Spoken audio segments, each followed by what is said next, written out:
-30 തണുപ്പുള്ള ഒരു മഞ്ഞുമലയിൽ പാതിരാത്രിയിൽ 9 മലകയറ്റക്കാർ തങ്ങൾ കിടന്നിരുന്ന ടെന്റ് അകത്തു നിന്ന് കത്തിക്കൊണ്ട് കീറിമുറിച്ച് ജീവനും കൊണ്ട് പുറത്തേക്ക് ഓടി. വസ്ത്രങ്ങളോ ഷൂസോ പോലും ധരിക്കാതെയാണ് അവർ ഓടിയത്. പിന്നീട് ആഴ്ചകൾക്ക് ശേഷം അവരുടെ മൃതദേഹങ്ങൾ കണ്ടെത്തുമ്പോൾ പോലീസ് പോലും ഞെട്ടിപ്പോയി. അന്ന് ആ മഞ്ഞുമലയിൽ എന്താണ് സംഭവിച്ചത്? വെൽക്കം ടു സീകോ official show daily punch. Igor Dyatlov എന്ന മിടുക്കനായ വിദ്യാർത്ഥിയുടെ നേതൃത്വത്തിൽ സുഖീത് ഇൻസ്റ്റിറ്റ്യൂട്ടിലെ 9 വിദ്യാർത്ഥികളടങ്ങിയ സംഘമാണ് ആ മലക്കയറ്റത്തിന് പോയത്. എല്ലാവരും കഠിനമായ മഞ്ഞിൽ യാത്ര ചെയ്ത് പരിചയമുള്ളവരായിരുന്നു. ഫെബ്രുവരി 1 അവർ ഖോലക് സ്യാക് എന്ന മലയുടെ ചെരുവിൽ ക്യാമ്പ് ചെയ്തു. പ്രാദേശിക ഗോത്രവർഗ്ഗക്കാരുടെ ഭാഷയിൽ ഈ പേരിന്റെ അർത്ഥം എന്താണെന്നോ? മരണത്തിന്റെ മല. അന്ന് രാത്രി അവർക്ക് അവിടെ അവസാനത്തെ രാത്രിയായിരുന്നു. അവർ നിശ്ചിത ദിവസം കഴിഞ്ഞിട്ടും തിരിച്ചു വരാത്തതെ തുടർന്ന് നടത്തിയ തിരച്ചിലിലാണ് ആ ഭീകരമായ കാഴ്ചകൾ പുറത്തു വരുന്നത്. അകത്തു നിന്ന് കീറിയ ടെന്റ്. അവരുടെ ടെന്റ് പുറത്തു നിന്നല്ല, അകത്തു നിന്നാണ് കീറിയിരുന്നത്. അതായത് പുറത്തുള്ള ഏതോ ഒരു വലിയ അപകടത്തെ പേടിച്ച് ധൃതിയിൽ പുറത്തിറങ്ങാൻ അവർ ടെന്റ് കീറി മുറിച്ചതാണ്. വിചിത്രമായ പരിക്കുകൾ. വസ്ത്രമില്ലാതെ തണുത്തുറഞ്ഞ് മരിച്ച നിലയിലായിരുന്നു ആദ്യത്തെ കുറച്ച് മൃതദേഹങ്ങൾ. എന്നാൽ മാസങ്ങൾക്ക് ശേഷം മണ്ണിനടിയിൽ നിന്നും കണ്ടെടുത്ത ബാക്കി മൃതദേഹങ്ങളുടെ അവസ്ഥ ഭയപ്പെടുത്തുന്നതായിരുന്നു. ഒരാളുടെ നാവ് വേരോടെ പിഴുതെടുത്തിരുന്നു. മറ്റൊരാളുടെ കണ്ണുകൾ കാണാനില്ലായിരുന്നു. ചിലരുടെ തലയൊട്ടി തകർന്നിരുന്നു. വന്യമൃഗങ്ങൾ ആക്രമിച്ച ലക്ഷണമില്ല.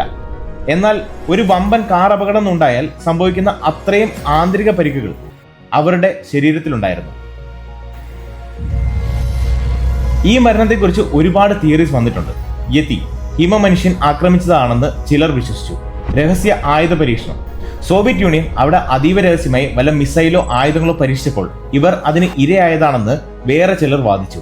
കാരണം അവരുടെ വസ്ത്രങ്ങളിൽ ഉയർന്ന അളവിൽ റേഡിയോ ആക്റ്റീവ് അവശിഷ്ടങ്ങൾ കണ്ടെത്തിയിരുന്നു. ഇൻഫ്രാസൗണ്ട്. കാറ്റ് മലനിരകളിൽ തട്ടി മനുഷ്യർക്ക് കേൾക്കാൻ കഴിയാത്ത വിചിത്രമായ ഒരു ഫ്രീക്വൻസിയിലുള്ള ശബ്ദം ഉണ്ടാക്കിയെന്നും ഇത് കേട്ടതോടെ വിദ്യാർത്ഥികൾക്ക് കഠിനമായ മാനസിക വിഭ്രാന്തിയും ഭയവും വന്ന് അവർ ടെന്റ് കീറി ഓടിയതാണെന്ന് ചിലർ ശാസ്ത്രജ്ഞർ പറയുന്നു. വർഷങ്ങൾക്ക് ശേഷം നടന്ന ആധുനിക പഠനങ്ങൾ പറയുന്നത് ഇതൊരു സ്ലാബ് അവലാഞ്ചി എന്നാണ്. ഉറങ്ങിക്കിടന്ന ഇവരുടെ ടെന്റിന് മുകളിലേക്ക് കനത്ത മഞ്ഞുപാളികൾ ഇടിഞ്ഞു വീണപ്പോൾ ശ്വാസം മുട്ടിയാണ് പലരുടെയും എല്ലുകൾ തകർന്നത്. രക്ഷപ്പെടാൻ വേണ്ടി അവർ ടെന്റ് കീറി പുറത്തേക്ക് ഓടി.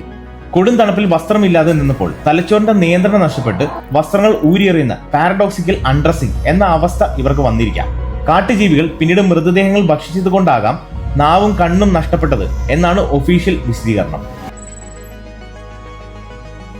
എങ്കിലും ഇന്നും പല ചോദ്യങ്ങൾക്ക് കൃത്യമായ ഉത്തരമില്ല. എന്തുകൊണ്ടാണ് അവിടെ റേഡിയേഷൻ കണ്ടത്? എന്തുകൊണ്ടാണ് റഷ്യൻ ഗവൺമെന്റ് ഈ കേസ് വർഷങ്ങളായി അതീവ രഹസ്യമായി പൂഴ്ത്തിവെച്ചത്? ഡേറ്റ്ലോ പാസ് ദുരൂഹത ഇന്നും ആ മഞ്ഞുമലയിലെ ഒരു വലിയ ചോദ്യചിഹ്നമായി അവശേഷിക്കുന്നു. ഈ 9 വിദ്യാർത്ഥികളുടെ ദാരുണമായ അന്ത്യത്തിന് പിന്നിൽ പ്രകൃതിയുടെ ലീലാവിലാസങ്ങളാണോ അതോ മനുഷ്യർക്കറിയാത്ത മറ്റെന്തെങ്കിലും രഹസ്യങ്ങളാണോ?